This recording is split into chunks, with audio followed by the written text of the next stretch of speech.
Para mí es hit, porque sabe que pagar el estacionamiento con el celu es un hit de verano, de invierno y de todo el año. Es verdad, es un hitazo. Hacemos de cada aeropuerto tu aeropuerto. Aeropuertos Argentina. Cuando pagues el ABL con Web, vas a dar un gran salto en tus finanzas. ¡Pará! No sé por qué tanta música épica, si fue re fácil. Y es que pagar el ABL con Web es algo... Pero es facilísimo, amigo. Escaneas el QR, pagas desde la app y te lleva flor de descuento. Es que me encanta este tema. Locutor. Con Web disfruta una ciudad llena de beneficios. Web, la billetera de tu ciudad. Promoción ofrecida por Web, billetera digital del Banco de la Ciudad de Buenos Aires. Para más información y condiciones o limitaciones aplicables, consulta en www.web.com.ar.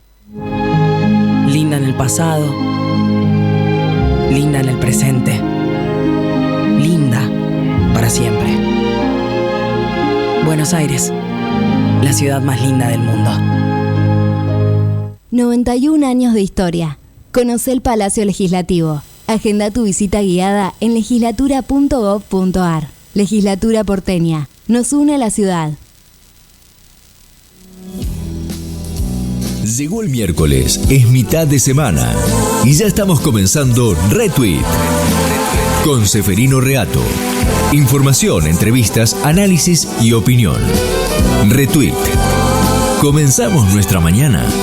Va a ganar las próximas elecciones. Primero porque no tiene nadie enfrente, ¿no? Y segundo, porque yo creo que la gente, el pueblo argentino, el que vota, o una parte importante de los que votan, van a percibir que hay un cambio muy potente, muy fuerte en la Argentina.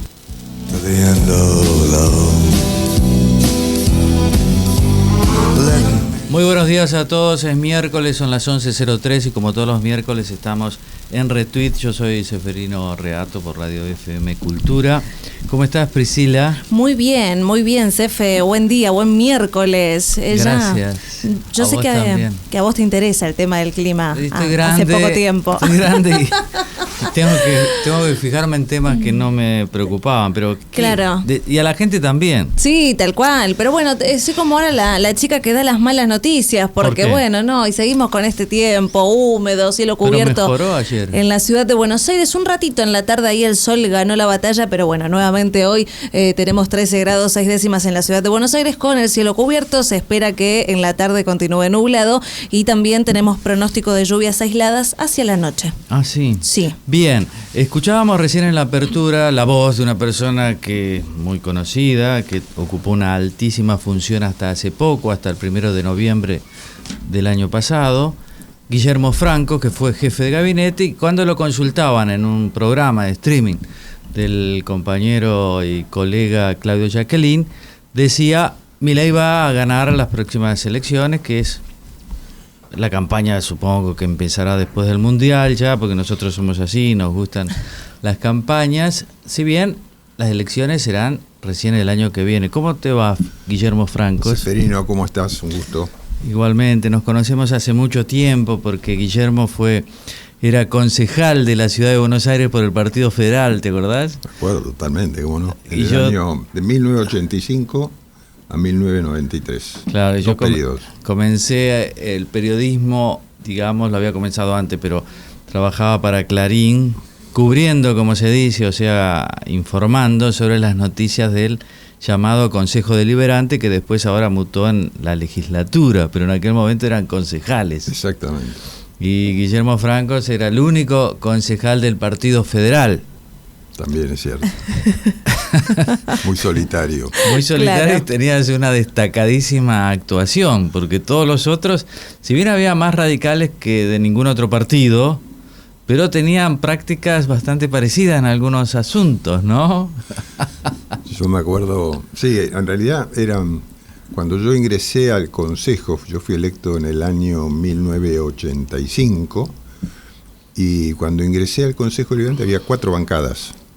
La bancada radical, que es la más numerosa, que fue el resultado del 83, la elección de Alfonsín, después la bancada del justicialismo, después la bancada del PI, del Partido Intransigente, y después de la UCD. Serían 4 bancadas y la mía, que era solitaria, estaba yo solo. Claro, pero me acuerdo que yo empecé a cubrir ese tema, debe haber sido 1990. Claro. Y cuando ingresé, no se cubría el tema del Consejo Deliberante o legislaturas desde el punto de vista político. Nosotros empezamos Claro, y encontré un filón rápido que eran las excepciones al Código de Planeamiento Urbano. ¿Te acordás que eran esas autorizaciones especiales del Consejo Deliberante para edificar más piso, más altura? Con lo cual, claro, el que se beneficiaba de eso obtenía un plus, una ganancia importante porque podía edificar más. Y por lo tanto había, dicen, había muchos rumores de coimas y demás, y vos eras el denunciante solitario. Sí, la verdad que yo siempre digo que si alguien se dedicara a leer los diarios de sesiones del Consejo Deliberante de la ciudad, no era yo solo, ¿no? Ya cuando, para esa altura que vos decís, por los años 90, ya había otros integrantes, también solitarios en su momento. Por ejemplo, estaba Norberto Laporta. El socialista. El socialista, que ya no está entre nosotros, pero es un gran tipo, muy honesto. Claro, muy agradable. Y yo trabajé mucho con él. Después estaba... Vecino de Coglan. De Coglan, exactamente. Sí. Y después estuvo también la bancada, otro concejal que estuvo solo al principio fue Aníbal Ibarra, claro, que era prepaso en ese momento. Prepaso. ¿No? Pero él tomó mucho del trabajo que vos habías hecho. Claro, claro, yo hacía, mi trabajo era legislativo, yo me oponía, debatía, trataba de impedir algunas cosas que se trataban no de la manera más transparente. Y él después sobre eso hizo denuncias penales. Bueno, él venía de ser fiscal, ¿no? Ser fiscal, sí. Entonces... Así que sí, tengo muchos recuerdos. Si alguien revisara alguna vez esos diarios de sesiones, podría divertirse rápido. Yo encontré alguno el otro día porque estaba buscando justo para los trámites para la jubilación y encontré justo unas denuncias de unos concejales que ya no están entre nosotros. No vale la pena repetirlo porque se pusieron muy enojados. Era un negocio formidable porque ellos lograban un lucro, un plus importante, estos empresarios, y claro, repartían en el Consejo Deliberante, donde se había formado ya un bloque de las excepciones, que nadie decía nada de eso. Sí, eran muchos temas, ¿no? Esta ciudad es una ciudad muy importante, muy grande. Muy grande. De las ciudades más importantes del mundo. Y claro, aquí se manejaban todas esas cosas, ¿no? Y era muy al principio de la democracia. Tal vez no tenían el volumen que tuvieron después manejo de los temas públicos, de los asuntos públicos, pero sí eran significativas para la ciudad y por supuesto los vecinos de la ciudad muchas veces protestaban por estas cosas. Pero claro, como era el principio de la democracia, ahí los políticos eran los campeones de la democracia, entonces se les toleraban muchas cosas que después ya no se toleraron, ¿no? Y los vecinos estaban muy enojados, me acuerdo los de Belgrano, calles como Arcos, O'Higgins, la zona fueron defenestradas por esas torres que aparecieron de golpe, ¿no? Fue algo extraordinario. Bueno, desde ahí vos tenés una larguísima trayectoria, fuiste diputado, después representante del BIT, presidente del Banco Provincia. ¿Ahí lo conociste a Javier Milei o no? No, a Milei lo conocí después del Banco Provincia. Yo tuve un periodo de política, digamos, desde el año 85 al año 2000.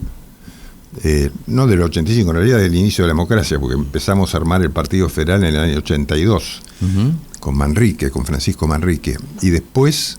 Cristina Guzmán debe haber estado. Cristina Guzmán... Como aliada. Estuvo como aliada. ¿Vos te acordás que en la elección del año... Ella había sido diputada nacional en la elección anterior, ¿no? La Eugenia, ¿no? Sí, la elección del 73 creo que fue, ¿no? Sí. Y después en este periodo del 83, cuando comienza otra vez la democracia, yo tuve actuación política, porque fui concejal, como vos señalabas, en el 85, después seguí en la ciudad, fui candidato a vicejefe de gobierno con Gustavo Vélez, hicimos una alianza, había un partido llamado Nueva Dirigencia y yo Partido Federal, y vos me preguntabas de Cristina Guzmán. Cristina había sido candidata a vicepresidente de una alianza que armamos en el 89, que llevaba la fórmula, vos te acordás que la fórmula del radicalismo era Angelós Casella Y nosotros, como no éramos radicales, llevamos la fórmula Angelós Guzmán. Pero como las listas de electores tenían que ser las mismas para poder sumar los votos, llevamos los mismos electores y se sumaron los votos. Hay un fallo famoso de la justicia que decía que si son las mismas personas, los votos se suman, ¿no? Claro. La verdad que ese periodo era de la democracia fue muy convocante, digamos, claro, ¿no? Fundacional, claro. Sí. Ahí perdieron contra Menem, ¿no? Al 89. Sí, claro, sí. Se veía, ¿no? Que Menem venía arrastrando primero la victoria de Menem contra Cafiero, y después el carisma que tenía Menem, y eso la verdad que se llevó la mayoría de los votos cómodos, ¿no? Ahora, entonces, hasta el 2000, después te fuiste a la actividad privada, aeropuertos. Después trabajé en la actividad privada. No trabajé directamente en aeropuertos. También tuve que ver con aeropuertos, pero yo trabajé más directamente con Eduardo Urnequian en distintas actividades del holding, ¿no? Claro. Urnequian era el titular de un holding, sigue siendo empresario, que tenía varias actividades, ¿no? Desde agropecuarias, aeropuertos, compañías aéreas en su momento, después posteriormente también petróleo. Hizo también, tenía una empresa, es uno de los emprendedores más espectaculares que tiene la Argentina. Construcción. Hizo construcción, hizo una planta de semiconductores, de chips, de los famosos chips, para las tarjetas de crédito, para todo ese, impresionante, que estaba ahí en Chascomús, me acuerdo. Me acuerdo, Guillermo Nielsen era el presidente. Guillermo Nielsen trabajó dentro del grupo bastante, más en el periodo que yo me fui claro, en el año 2000, pues yo estuve trabajando con Eduardo desde el 2000 al 2007, después me fui Daniel Scioli me propuso ser presidente del Banco Provincia, yo no era de su partido, pero por supuesto siempre que puedo colaborar en algo lo hago, así que fui 4 años al Banco Provincia, después salí del Banco Provincia y volví a trabajar con Urnequian y ahí fundé un banco, sí, que fue el primer banco digital de la Argentina, que se llamaba Willow Bank. Después adquirió la licencia del banco, la adquirió Ualá. Y después de todo eso me fui, Beli me propuso ir al BID como director por la Argentina. También me fui ahí, es una experiencia que yo nunca había hecho, la de vivir en el exterior. Así que me fui 3 años y algo, y unos meses, hasta que Javier Mireia, al que lo había conocido en mi segunda etapa en el Grupo Urnequian, lo conocí ahí trabajando en Corporación América. Y ahí, bueno, tuvimos y mantuvimos una muy buena relación, éramos amigos, yo conversaba mucho con él. Así que cuando él empieza a hacer la campaña presidencial, en el año 23, me vine para ayudarlo. Dejaste Washington y te viniste a Buenos Aires. Y claro, y vos fuiste el primer jefe de gabinete de él. No, el segundo. El segundo. Claro, el primero fue... Empecé como ministro de Interior. Claro. Primero fue otro hombre del grupo de la Corporación América y después fuiste vos, ¿no? Exactamente. Primero fue Nicolás Pose, que fue el que trabajó en el armado de todos los equipos de la Libertad Avance y los programas de gobierno. Por supuesto, los económicos, todos los temas económicos los manejaba Javier. A Javier Milei le gusta mucho, claro, su especialidad es la macroeconomía. Sí.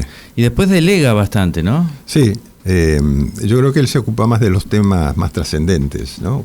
Pero fundamentalmente, no tanto los temas políticos, porque a él toda la política es como que lo aburre, él quiere alejarse de toda esa... Así que eso lo manejó mucho su hermana, como coordinadora de todo eso, y en los términos y en los temas políticos de gobierno los manejé yo fundamentalmente, claro, ¿no? Ahora, y los temas comunicacionales, Santiago Caputo.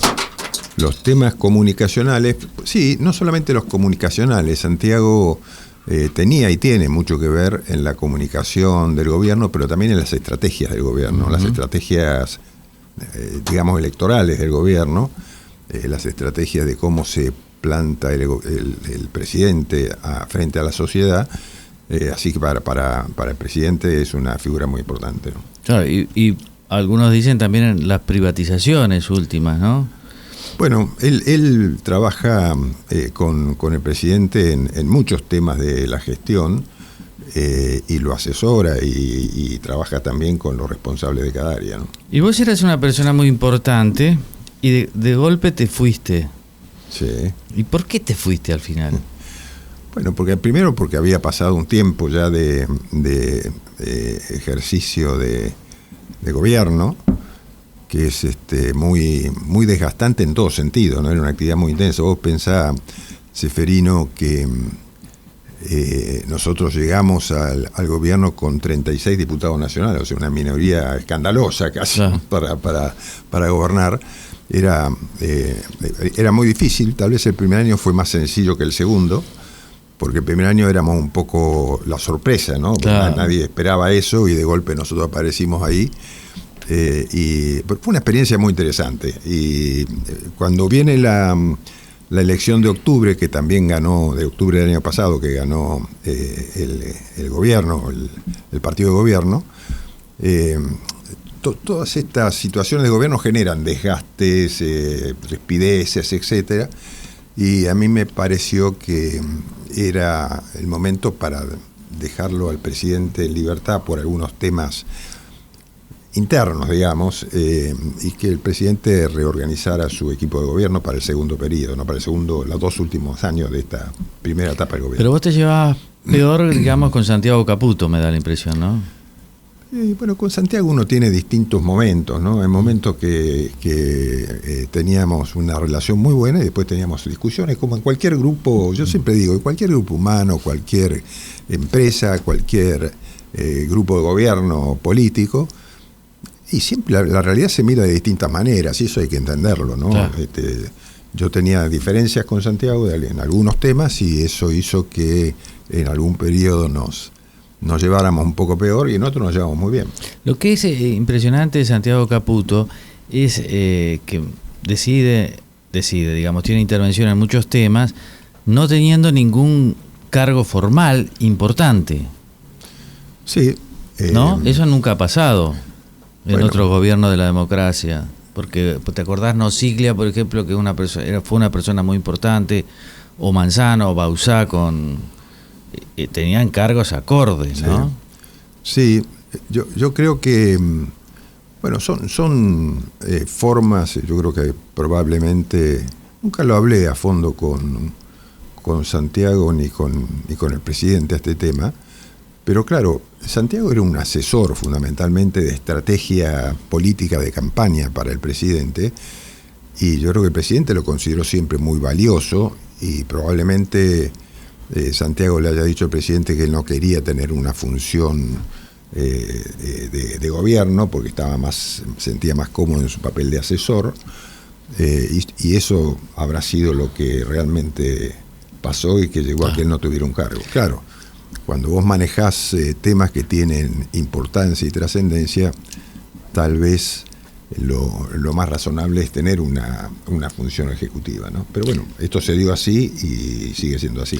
Y te reemplazó Manuel Adorni, que venía ascendiendo desde su rol, digamos, de vocero, que fue muy importante Adorni al principio, sobre todo para instalar temas del presidente, también cumpliendo un rol, digamos, confrontando con los periodistas, pero también con la oposición, mostrando un gobierno distinto del anterior, no solo en el plano económico y demás, sino también en un manejo de los recursos públicos, ¿no?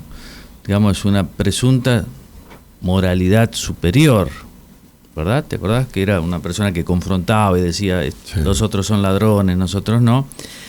Y claro, yo recuerdo que en aquel momento Mauricio Macri, en una reunión, cuando Milei le dice que vas a ser reemplazado por Adorni, Macri tiene después declaraciones públicas donde dice, no, es un error.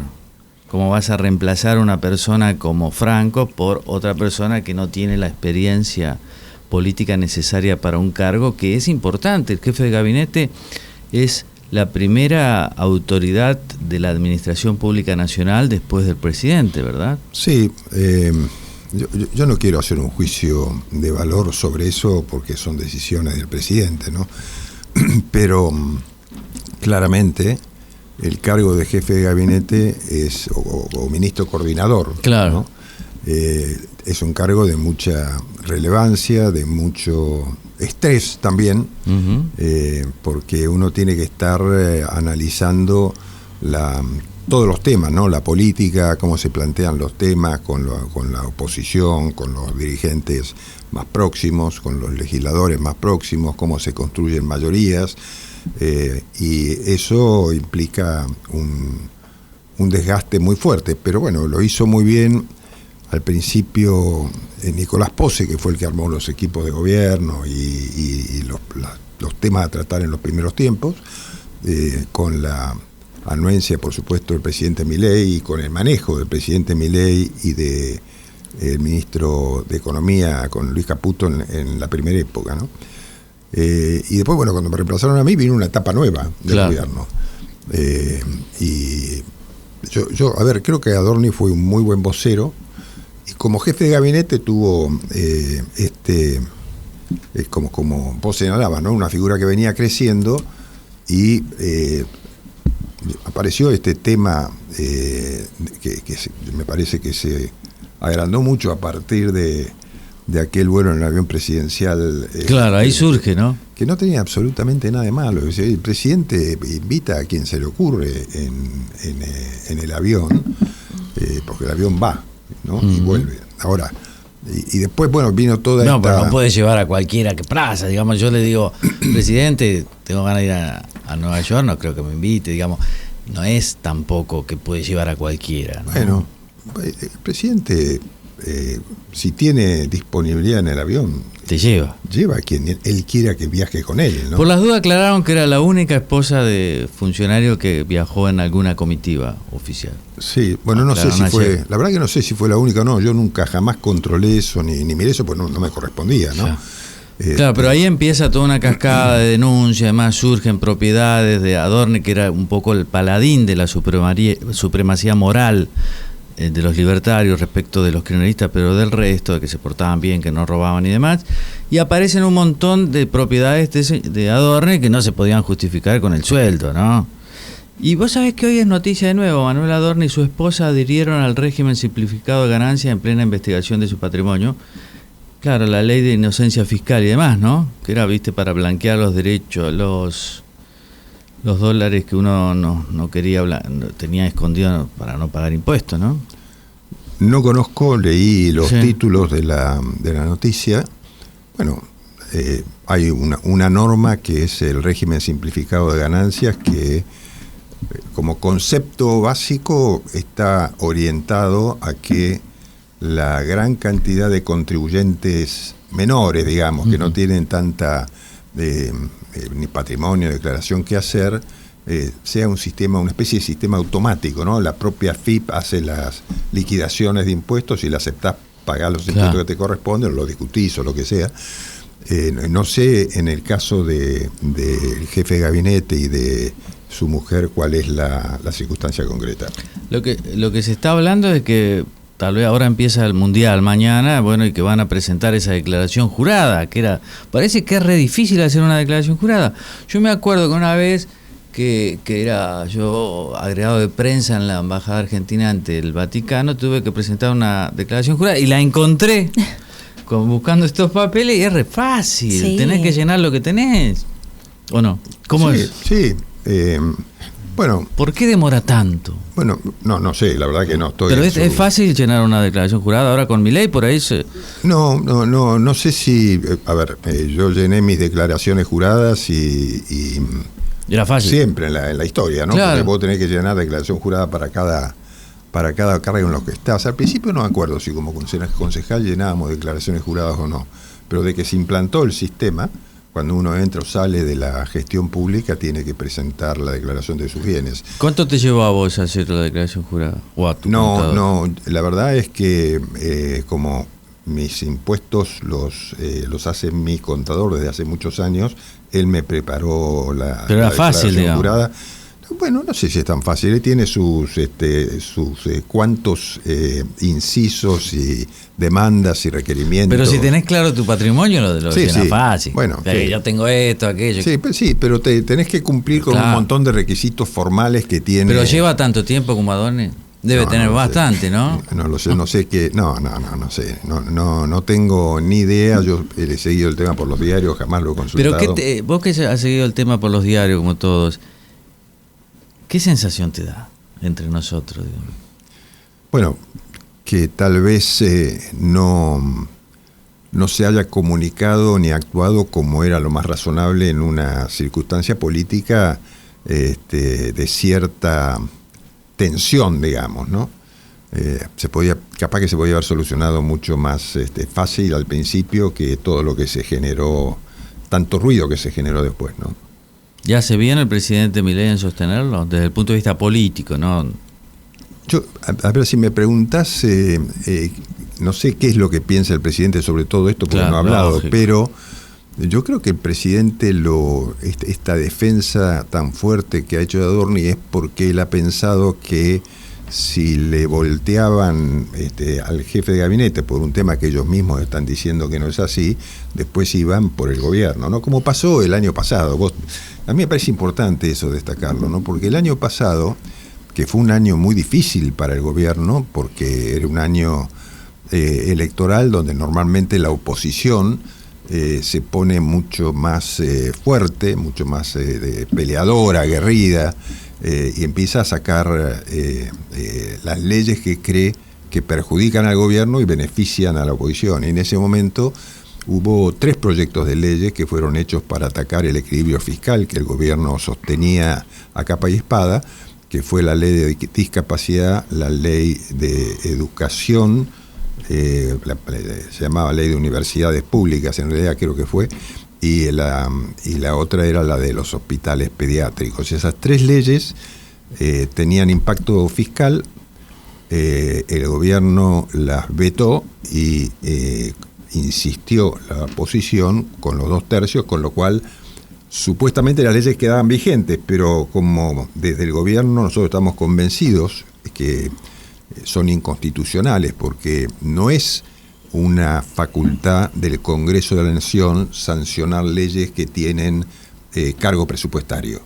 Eso es algo que tiene que hacer el Ejecutivo. El único que puede poner gastos e ingresos es el Ejecutivo, ¿no? Entonces, nosotros no decidimos judicializarlo el tema, y hoy creo que está en la Corte, ¿no? Uh-huh. Así que habrá que esperar a ver qué resuelve la Corte, pero me parece muy importante lo que resuelve la Corte, porque yo creo que las facultades... Saliste bien de la pregunta.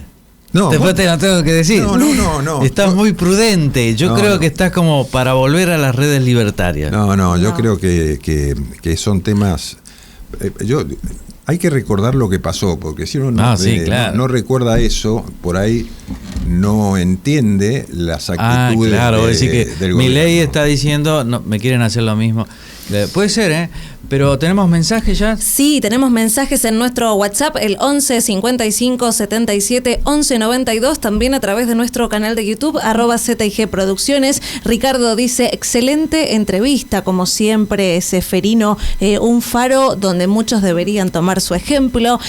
Bueno, muchísimas consultas. No, ¿cómo se llama? Se llama Ricardo, ahí nos escribe a través del YouTube. Y bueno, en nuestro WhatsApp tenemos un montón de mensajes. Acá Lucas, como siempre, nos escucha. Buen día, Cefe. Le quiero preguntar a Guillermo Franco, siendo abogado, ¿qué opina del rol de la justicia en este momento del país? También Marcela nos escribe desde Núñez, dice, excelente entrevista. ¿Qué diferencia ve entre cómo nos ven afuera y cómo estamos adentro? La pregunta es para Guillermo. Y también nos escribe Hugo desde Avellaneda, comentando esto que hablábamos hace un ratito, que Mauricio Macri se enojó con Milei cuando puso a Adorni de jefe de gabinete. Macri le dijo que era un error y con el diario del lunes parece que tenía razón. ¿Por cuál empezamos? Por la que tenemos quieras. El de la justicia, tenemos el de cómo nos ven afuera yo y digo, el del enojo de Macri. La Argentina hace más de un siglo, pongámosle un siglo, que viene con una sociedad política y civil también, que ha generado un desacomodamiento institucional, ¿no? Por llamarlo de alguna manera. vos pensás, nosotros venimos yo siempre cito como origen el golpe de Uriburu a Irigoyen, ¿no? Que rompió un poco la institucionalidad del país, y después siguió un proceso de gobiernos civiles y militares que fueron destruyendo la poca institucionalidad que teníamos.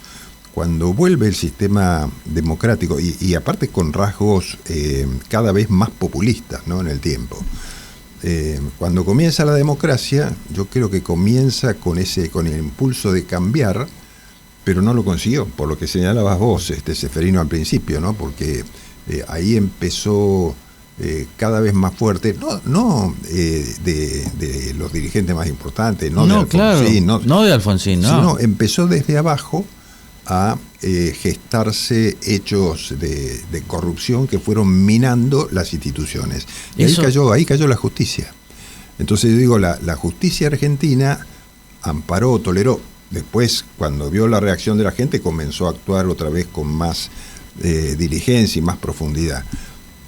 Ya la política, tanto en el Ejecutivo como en los parlamentos, también fue decayendo. Entonces yo digo, uno de los temas que tiene como fundamentales la Argentina de estos días es regenerar la institucionalidad del país, ¿no? La institucionalidad significa las reglas que establece sabiamente la Constitución Nacional, ¿no? Que no es más que la réplica no solo de la Constitución de Estados Unidos, sino de todos los sistemas republicanos. Entonces, yo creo que el gobierno del presidente Milei se propuso varios objetivos que llamó reformas. Yo me acuerdo que Milei hablaba siempre de reforma de primera, segunda y tercera generación, y esta que significa la reforma institucional es una parte de eso, ¿no? Acuérdense ustedes que la primera parte de esa reforma implicaba la reducción de la inflación, fundamentalmente, la reducción de todo aquello que fue la intermediación de la pobreza. Sí, claro, eso estuvo bien, muy bien. Muy rápido, además. Rápido, y la recuperación de la calle. ¿Sí? Otra cosa importante. Entonces yo me acuerdo lo que era circular por la ciudad de Buenos Aires. Sí, además anterior, ¿no? Como la política tradicional estaba como vencida. Sí, frente a eso, como no se podía hacer nada. Sí, exactamente. Frente a los vecinos que sufrían, los comerciantes, los que no podíamos ir para acá, y además el tema del desarreglo institucional, que cualquiera puede salir y hacer lo que quiera con el espacio público. Sí, yo creo que eso forma parte, es como que se fue anarquizando, ¿no? Sí. La institucionalidad en la Argentina. Acordate vos lo que eran los intermediarios de la pobreza. Los gerentes, ¿no? De la pobreza. Los gerentes de la pobreza. Digamos, era gente que se beneficiaba con la pobreza de la gente, o sea, claro, repartían un poco y se quedaban con otra parte. Uh-huh. Entonces, eso se cortó de entrada, se hicieron, no sé si se acuerdan ustedes que se pusieron 0800 para llamar y denunciaron, ¿no? Hay también, la ministra Petovelo, pero también Bullrich. Sí, Bullrich participó, por supuesto.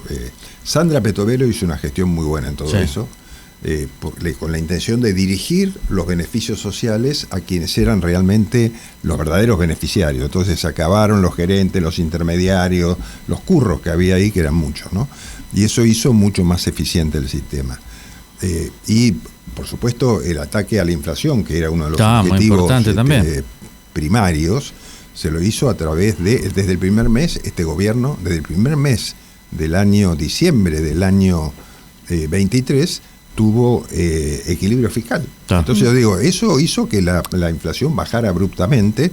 Obvio que todavía falta, obvio que esto todavía tiene curvas, tiene pequeños, pero eso claramente explica el triunfo espectacular del año pasado también, sino ¿cómo se explica? Es un triunfo muy racional de la gente, muy vos pensás importante. Que en 2 años se cambió ese problema cultural que tenía la Argentina con respecto al desequilibrio fiscal y a la inflación, ¿no? Entonces, hoy todo el mundo entiende que hay que tener equilibrio fiscal. Eso es un mérito. Ahora, enseguida vamos a hablar, primero que quiero hacer escuchar unos audios que ha preparado el productor José Luis Orsi, a ver si encontrás quién es la persona que te dice la siguiente cosa, pero después hablamos, porque es cierto lo de la inflación, pero también es cierto que después la gente empieza a pedir otras cosas, lógicamente, Claro. porque también hay que tener mejores ingresos y las denuncias de corrupción han impactado mucho en la base, en la base libertaria. Es decir, se pensaba que no robaban y parece que hay algunos que sí. Audios en el 11 55 77 11 92. Hola, Seferino, pero ¿a quién tenés allí con vos?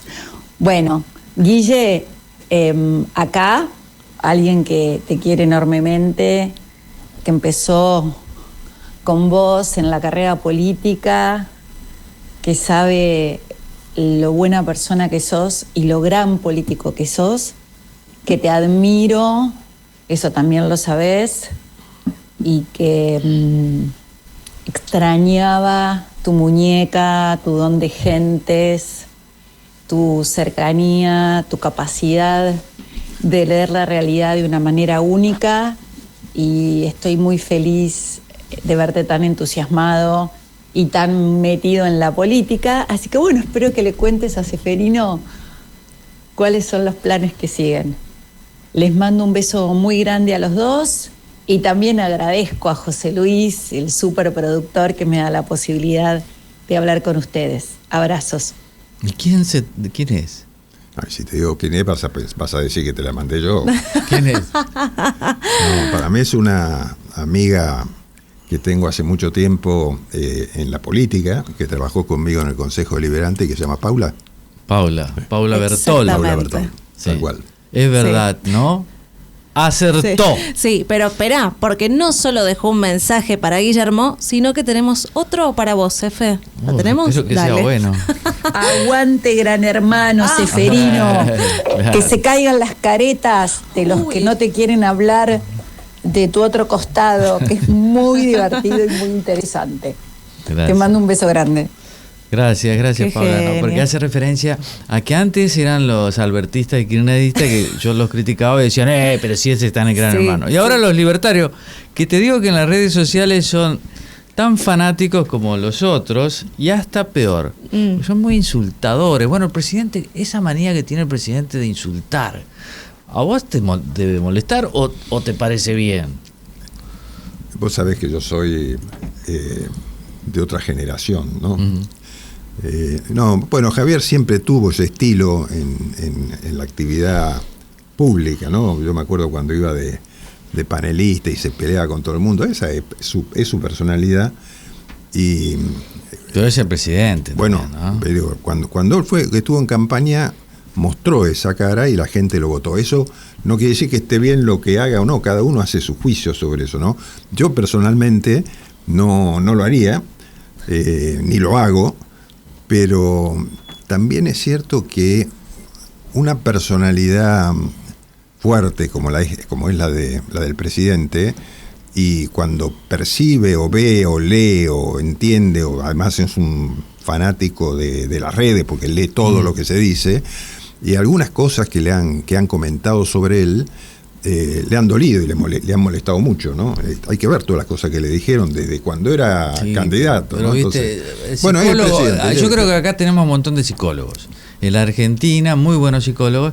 Cuando uno tiene un problema psicológico hay que ir al psicólogo. Cuando uno es presidente hay que ser presidente, ¿viste? Porque la pedagogía de la primera magistratura es importante, ¿viste? Sí. No podemos tener un tipo que habla peor que se decía antes, que un carrero cuando existían los carreros.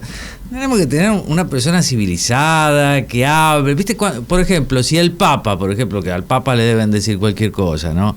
Empieza a hablar, ahora lo digo el Papa porque me impresiona la gira en España, y a vos seguro que la debes estar siguiendo. Estuvo muy impresionante, ¿no? Muy impresionante. Hoy ¿viste? estaba en Barcelona, creo. Claro, ese mensaje de tolerancia, ¿viste? De superar, de que los políticos apunten al bien común. Pero fíjate vos, está bien, yo entiendo lo que decís. Tal vez uno quisiera tener un presidente que tenga la misma convicción, decisión, fuerza para enfrentar los males más graves de la Argentina en ese momento, y que al mismo tiempo tuviera otras formas para expresarlo. Ahora, para romper lo que había que romper de entrada, hace falta una personalidad muy fuerte. No cualquiera lo hace, ¿no? Había que patear fuertemente el tablero, mover el mantel, digamos, para acabar con esa etapa de la historia argentina donde el Estado era dueño de todo, el que manipulaba a los distintos sectores sociales y generaba estas condiciones que impidieron que la Argentina se desarrollara. Así que yo digo, no es mi estilo, yo no haría lo mismo, no insultaría, pero fíjate vos, cuando el arzobispo de Buenos Aires, en pleno Te Deum, hizo críticas fuertes, el presidente, cuando salió y lo consultaron, las aceptó, dijo que conoce cuál es la situación de la Argentina y no lo tomó como una agresión personal al gobierno. Eso estuvo bien. Estuvo perfecto. Ahora, Paula Bertol decía cuáles son tus planes. Parece que te ve, y muchos te ven como en la carrera política todavía, que sí, que vas a seguir. Y cuando uno es político, piensa que nunca se termina, ¿no? Ahora, también las circunstancias son las que van marcando los caminos que uno puede tener, ¿no? Porque vos tenés domicilio ¿dónde? Yo tengo domicilio acá en Capital. Ah. Pero soy nacido en la provincia. O sea que podés ser candidato en la provincia de Buenos Aires y en la ciudad de Buenos Aires. Yo, trato de no hablar, puedo serlo, pero trato de no hablar mucho de eso porque hay tantos candidatos por todos lados, viste, que eso es... Y falta todavía para la elección. Algunos dicen falta nada, pero faltan definirse circunstancias políticas. Y tenés, mirá, candidato a presidente, candidato a jefe de gobierno de la ciudad de Buenos Aires, candidato a gobernador de la provincia de Buenos Aires, tenés. Son buenos cargos. Hay muchos. Bueno, son las funciones más altas que puede tener un político en su carrera, ¿no? Patricia Bullrich parece lanzada a algo, ¿viste? Bueno, Patricia, primero también es otra dirigente política nata, ¿no? Yo creo que es una excelente dirigente que tiene personalidad y vuelo propio, que fue candidata presidencial y después lo apoyó en la segunda vuelta al presidente Milei, hizo con Milei una muy buena relación. Milei la escucha mucho, la respeta y por ahí difiere, ¿no? Como me pasó a mí también. Yo tengo una excelente relación con el presidente. ¿Seguís hablando con él?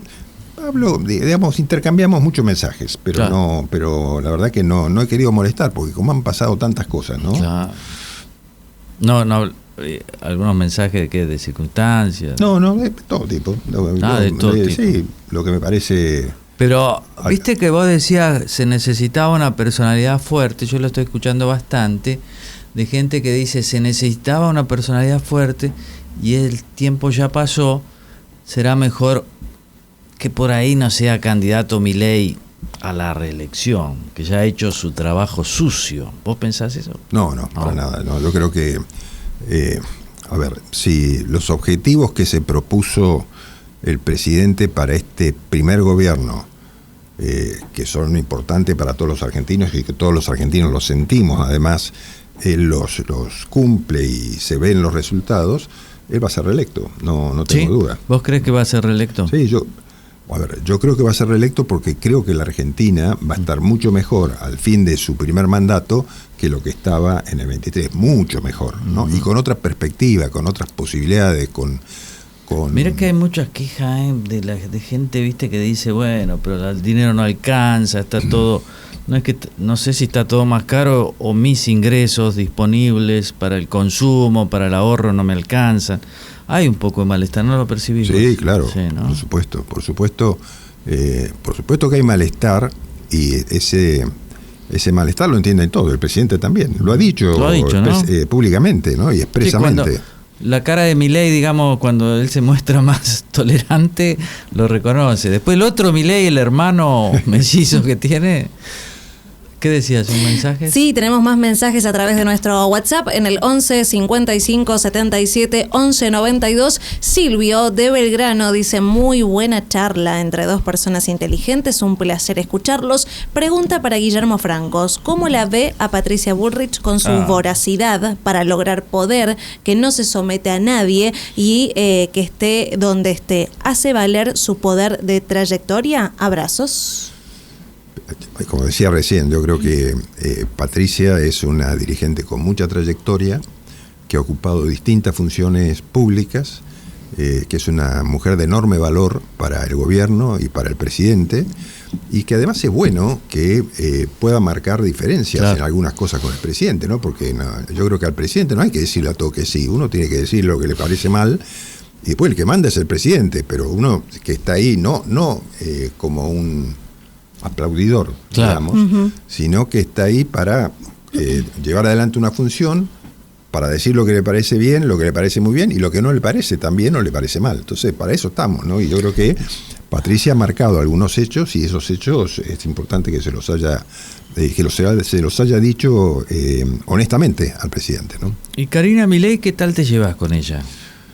Me llevé muy bien. Mientras estuve en el gobierno siempre tuve una buena relación. Ella se ha encargado de la construcción política de La Libertad Avanza, y como secretaria general de cuidarle las espaldas al presidente, ¿no?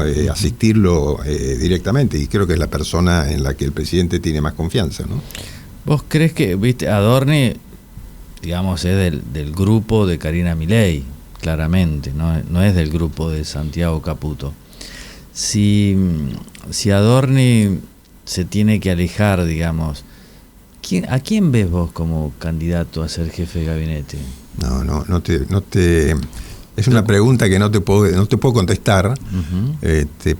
Primero porque no sé si le haría bien al candidato, digamos, ¿no? Claro. Entonces, me parece que el presidente, si llegara a pasar eso, que no lo sabemos tampoco, el presidente va a designar un jefe de gabinete que tenga manejo propio, ¿no? Que tenga el manejo propio, el jefe de gabinete, o sea, que tenga mucha entidad. Sí, pues viste que hay distintos tipos, y ha habido en la historia de nuestra democracia desde el 94, cuando comenzaron, la Constitución del 94 fue la que introdujo la figura del ministro coordinador. Ha habido distintos tipos, ¿no? Distintos tipos de ministros. Primero Bauzá, te acordaron, un tipo con mucho vuelo, ¿no? Sí. Y también hay un tipo que coordinaba tratando de que no se generen conflictos entre los ministros del gabinete, tratando de aplacarlos, ¿no? Y después ha habido otros jefes de gabinete que cumplían rol muy directo del presidente de la Nación, como fue cuando Alberto Fernández dependía directamente de Kirchner, y él, digamos, era el brazo ejecutor. Era como un operador, ¿no? Sí, era el brazo ejecutor. Pero el que pensaba las políticas era Néstor Kirchner. Era Néstor Kirchner. Después tuvimos un jefe de gabinete, por ejemplo, al principio del gobierno de Milei, que trató de ocuparse de todos los temas. Abarcó montones de temas. Fue una persona, Nicolás, fue un tipo que trabajó muchísimo para el proyecto y para el gobierno, en la construcción de propuestas, en la construcción de equipos. Y bueno, después, obviamente, en esa tarea se generaron roces, conflictos, y el presidente optó por reemplazarlo, y entonces me eligió a mí para sucederlo a Nicolás. Y yo le dije al presidente en ese momento, le digo, presidente, yo voy a ser un ministro coordinador, pero diferente, no me voy a ocupar de todos los temas porque me parece que eso es imposible, claro. No me puedo hacer cargo de todos los ministerios, para eso usted eligió sus ministros, y yo voy a trabajar con ellos y me ocuparé de los temas que generan algún conflicto, trataré de aplacarlos, pero no me voy a meter en las áreas concretas de gestión diaria de los ministros, ¿no? Y claro, era otra gestión, era un coordinador, sí, y con mucho manejo político con la oposición, y después también hacia afuera. Vos hablabas mucho con los periodistas, sí, porque me parece que es una parte importante del gobierno poder transmitir y explicar por qué se hace cada cosa, ¿no? Eso es importante, porque no siempre, porque la gente que trabaja y hace lo que puede y estudia y demás, no tiene que comprender de entrada, ¿no? Exactamente. Yo creo que es importante. Por eso lo que vos me decías hace un ratito, de que hay sectores que están mal, que cuestionan, que la plata no la alcanza, etcétera. Entonces yo siempre digo, uno tiene que ver cómo fue el resultado del proceso histórico que llevó a la asunción del presidente Milei y la situación en que se encontraba el país ahí. Y esa situación no se podía cambiar de un día para otro, ¿no? de un día para otro había que enfrentar problemas, porque vos al día siguiente que asumiste te vencían miles de millones de pesos de instrumentos públicos que había que cubrir, ¿no? Que era todo esto que se dejaba, ¿te acordás lo que eran las LELIQs? ¿No? Claro. Que eso era plata que el Estado le tomaba a los bancos de los ahorristas y le vencían al día siguiente, o sea que cada semana había que estar renovándolo, etc. Entonces había que afrontar eso. Había que afrontar las deudas comerciales, ¿no? Todo el famoso tema de las IRA que ahora se está investigando. Ese tema también era muy importante, era mucha plata que había comprometido el Estado a través de esos títulos y había que cubrirlos.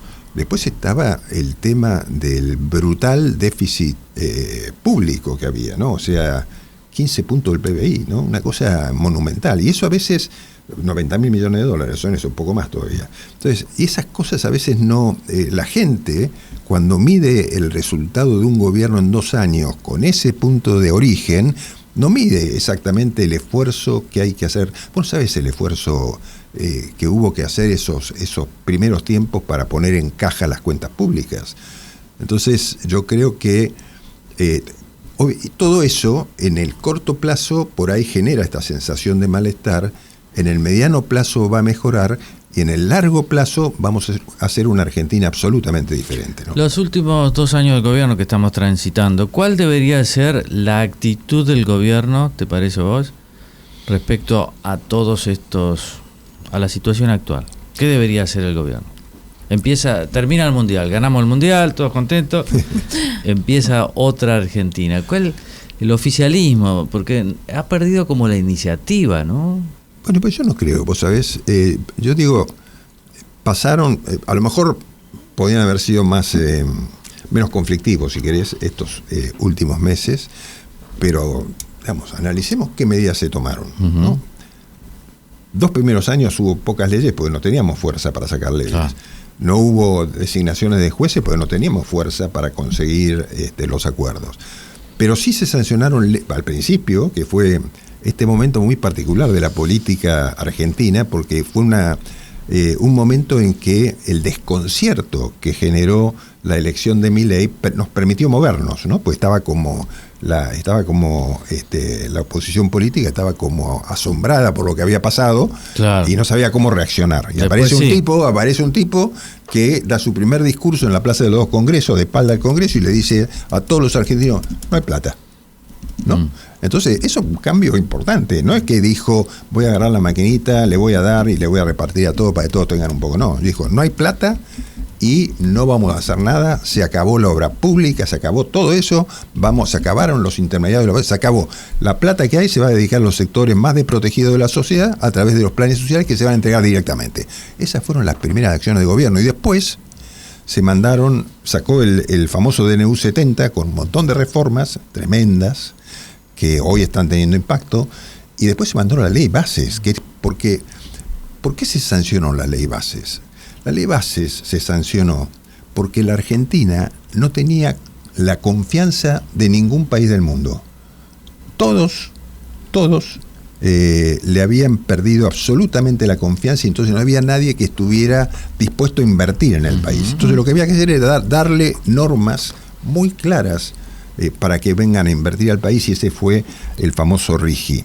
Bueno, eso fue importante, eso generó decenas de proyectos y centenares de millones, pero unos cuantos de millones de dólares para invertir fundamentalmente en las áreas energética, petrolera y minera, digamos. Esa fue la primera parte, pero porque vos me decías recién que parece que había perdido el gobierno ese empuje que había tenido al principio. Yo digo, no, el gobierno en el mes de enero, que prorrogó las sesiones, pedido extraordinario de sesiones, en enero sacó el presupuesto nacional. Digamos, no es chiste. No, eso fue, la reforma laboral había sacado. Después, en marzo creo que fue, ¿no? Aprobó la reforma laboral más importante de leyes que estaban anquilosadas y que aparte eran interpretadas por la justicia laboral, que es un tema que podemos volver en algún momento si querés hablar de la justicia. Está bueno. Que yo creo que hay que modificarla, hay que buscar jueces que traten los temas objetivamente y que no destruyan, porque ahora hablan de se destruyeron unas cuantas pymes. Bueno, muchas pymes en la Argentina se destruyeron por la aplicación que hace la justicia laboral de las leyes laborales. Entonces lo funde. Está bien, eso es cierto, pero también otros dicen, no, bueno, pero las importaciones, la baja de los aranceles, que está muy bien para los consumidores, pero claro, la presencia de impuestos tan distorsivos para la producción hace que muchas pymes y muchas empresas cierren, pero eso lo dejamos. Hay algo que, porque estamos por terminar y tenemos mensajes. Ya terminamos, ya se pasó el tiempo. Ayer fue la convención de la Cámara de Construcción y habló Ricardo Arriazu, que a mí me gusta. Lo leí, es un fenómeno, sí, un economista muy serio. Y entonces él dice una frase extraordinaria, dice: es la primera vez que hay una avalancha de dólares, que era nuestro gran problema, y no hay oferta de empleo. Nunca lo vi. Y es más o menos cierto eso. Y bueno, yo creo que, hay mucho empleo informal que hay que formalizarlo, y para eso se han aprobado estas leyes de reforma laboral que generan plazos más largos de prueba. ¿Por qué todavía hay tanto ingreso de dólares? Sí. Fundamentalmente los dólares que ingresaron son los de las cosechas que se exportan, y también las energéticas, ¿no? Petróleo y gas que se están exportando, y mineros también, pero no tan importante como petróleo y gas todavía. Entonces yo creo que eso, ha habido ingreso de dólares, ha permitido que el Banco Central compre dólares y tenga mayores reservas, y eso va a tener impacto sin duda en el riesgo país, cómo se rige. Está bajando, ¿no? Claro. Todavía no lo suficiente, porque el riesgo país es lo que marca a qué tasa de interés se pueden endeudar en el exterior los empresarios argentinos, y eso va a generar un cambio. Ahora, de vuelta, los procesos, este tipo de procesos, viniendo de donde veníamos, lleva tiempo. Muy bien. ¿No? Y paciencia es importante siempre. Sí, ¿Tenemos otro mensaje? Sí, en el 11 55 77 11 92, muchos mensajes donde le preguntan a Guillermo si volvería a la función pública, si ya cerró esa etapa. Laura, en puntual, dice si hay posibilidad de que si vuelve a la función pública comparta proyecto con Mauricio Macri. Y Ana de Flores dice: qué placer escuchar a Franco, es un señor en toda la palabra. Con él como jefe de gabinete, eso de Adorni jamás le hubiera pasado al presidente, porque es una persona transparente y con trayectoria. Lo de Adorni me da vergüenza ajena, y eso que voté al presidente Milei. Bueno, como decíamos al principio, ¿no? Todo depende mucho de las circunstancias. Obviamente que si el candidato... Sí. Es como Carlos Pañi diría: Guillermo Franco ya no tenía, a diferencia de Adorni tenía muchos consumos reprimidos. En cambio, Guillermo Franco es un caballero que no iba a hacer lo que Adorni hizo, quiere decir Laura, ¿no? Bueno, claro. a mí, yo iba orientado a una respuesta, a una respuesta distinta. Más sistémica. Una que tiene que ver con el futuro político que me preguntaba. Sí, ¿no? Sí, yo lo que decía, para dejarlo claro, si el presidente Milei juega políticamente a su reelección, jugar también a lo mejor no es el término más adecuado. Sí, apuesta, digamos. Si él se presenta para una reelección, yo no voy a estar en ninguna propuesta que sea diferente a la de él. Yo estoy en siempre con los libertarios. Sí, porque no sería razonable, leal, no sería leal. Yo fui designado jefe de gabinete por él. Yo te digo que tenés futuro, porque es que no tienen su fuerza muchos candidatos presentables. Bueno, no sé si será bueno para vos, pero digamos, no por ausencia. Bueno, yo, a ver, como digo siempre, para mí la política, hacer política, ejercer la función, vos viste que hay un montón de haters, ¿no? En las redes, cuando uno se mete, entonces te dice: este tipo vivió siempre el Estado, sigue viviendo el Estado, siempre ¿no? te dicen bueno, entonces, yo digo, primero, yo no viví siempre el Estado. Yo soy un emprendedor y además he trabajado con uno de los tipos más brillantes de la actividad. Claro, es un orgullo para vos. Obvio, ¿no? Entonces yo digo, si puedo... Pero Unaiquian es un gran empresario. No, para mí es uno de los empresarios... Además debe tener 90 y pico, ¿no? 93. 93 años y sigue lúcido. Es una máquina, es una cosa fuera de... Además es un gran benefactor de un montón de causas nobles, pero que no las publicita, no solo de los armenios, sino también de Malvinas, de la Iglesia Católica. ¿Vos sabés quién fue el primero que estuvo en Malvinas para el proyecto del cementerio? Yo. Yo fui a negociar con el Consejo de Malvinas la restauración ¿cómo se llama? Del cementerio de Malvinas. Y estuve ahí 4 veces. Mirá, me gustaría ir ahí. La primera, sí, bueno, la primera vez, bueno, a Eduardo Unaiquian lo hicieron caballero de Gran Bretaña, de Inglaterra, por lo que hizo en el cementerio de Darwin. ¿No? Fue impresionante. Es impresionante. Yo veo fotos. Hay viajes de los familiares. Sí, hubo viajes familiares. Mirá, la emoción que uno siente cuando está ahí en ese cementerio y ve las cruces de los 600 argentinos que están ahí, es la verdad que es una cosa impresionante, ¿no? Y de toda la comunidad armenia, bueno, es el ídolo número uno. Acá, en todos lados. Oye, yo creo que la gente no sabe, pero, por ejemplo, Unaiquian ha formado una orquesta sinfónica con chicos que aprendieron, chicos de sectores muy desprotegidos de la sociedad, de villas, de barrios carenciados, formaron orquestas que tocan, yo los he escuchado tocar, es impresionante, ¿no?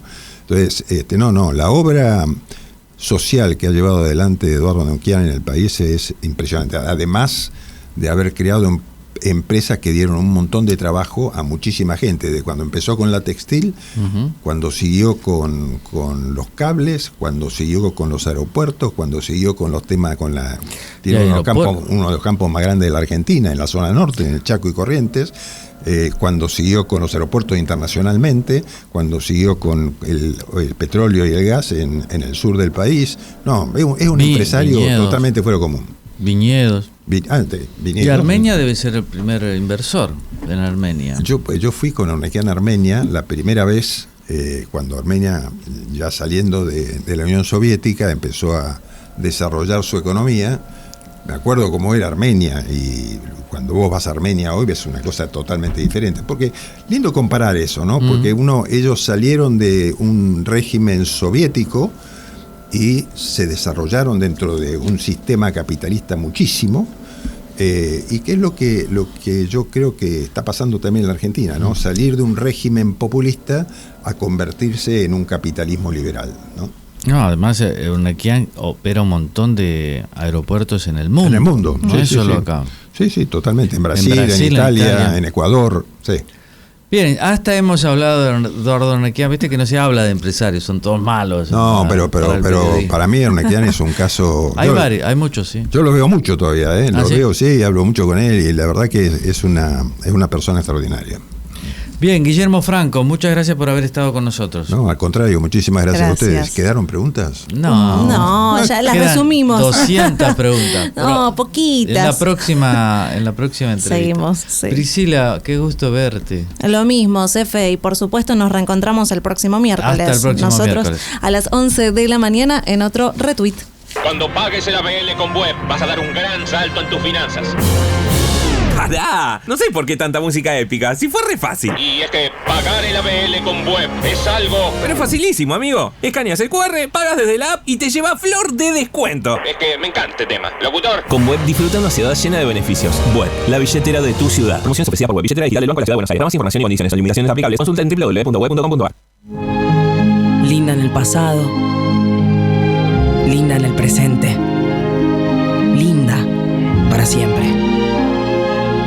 Buenos Aires, la ciudad más linda del mundo. ¿Viste que cada aeropuerto tiene su código? ¿Cuál es el de él? Para mí es hit, porque sabe que pagar el estacionamiento con el celu es un hit de verano, de invierno y de todo el año. Es verdad, es un hitazo. Hacemos de cada aeropuerto tu aeropuerto. Aeropuertos Argentina. 91 años de historia. Conoce el Palacio Legislativo. Agenda tu visita guiada en legislatura.gov.ar. Legislatura porteña. Nos une la ciudad.